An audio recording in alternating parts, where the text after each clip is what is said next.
बच्चे को लौटा दीजिए प्रभु। इस निर्धन की पीड़ा का निवारण कर दीजिए। मेरे बच्चे को लौटा दीजिए प्रभु। मुझे मेरा बच्चा लौटा दो। मुझे मेरा बच्चा लौटा दो प्रभु। मैं तुम्हारे बच्चे को जीवित कर सकता हूँ, पर उसके लिए तुम्हें एक काम करना होगा।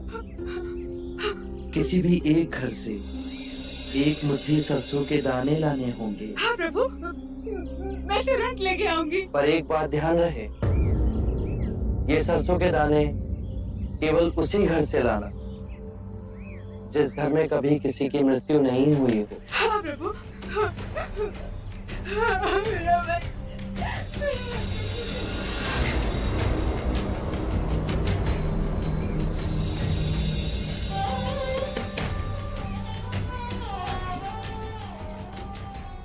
एक मुट्ठी सरसों का दाना मिलेगा? हाँ अवश्य मिलेगा, मांगा भी तो इतना सा।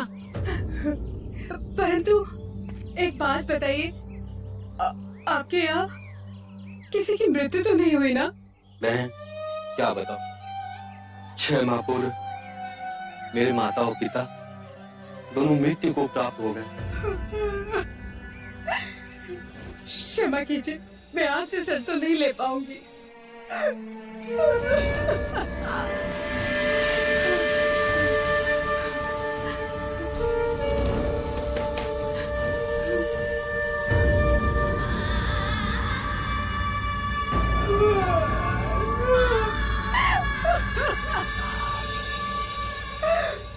मेरी पत्नी का देहांत हो गया। मेरा युवा पुत्र मर गया। मेरा पुत्र मेरी बहू दोनों मर गए। मेरी बीवी, मेरा बच्चा सब बाढ़ में बह गए।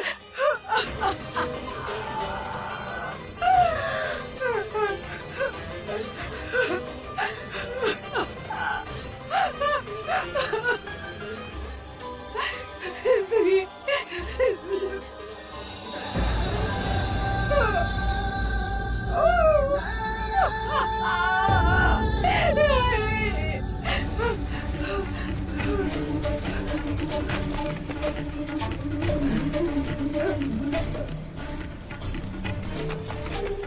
खोलिए, कोई है?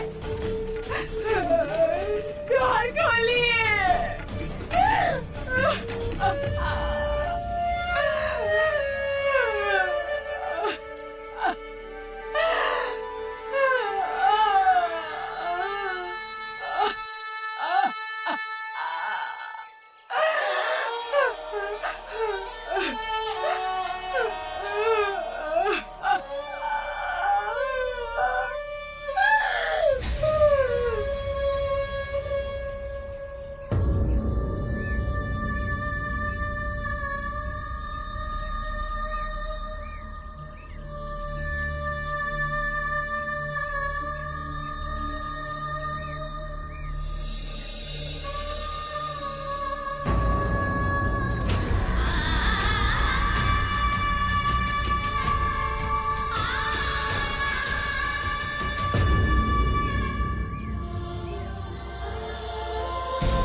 जो जन्मा है उसकी मृत्यु निश्चित, यही प्रकृति का नियम। चाहे युवा हो या वृद्ध, या ज्ञानी हो या अज्ञानी, मृत्यु सभी को आनी। ये बात मैं तुमसे पहले कहता तो क्या तुम इसे मानती?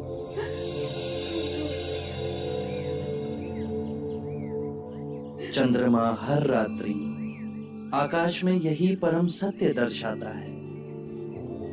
पहले वो खिलता है, फिर उगता है और पूर्णिमा को पूर्ण गोलाकार आकार लेता है, और अमावस्या को वो लुप्त हो जाता है।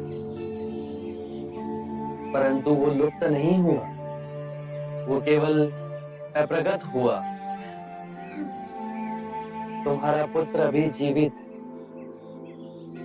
परंतु तुम्हारे अंतर में। हाँ,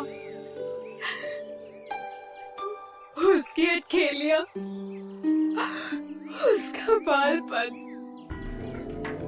तुम शांत हुई तो समझ सके।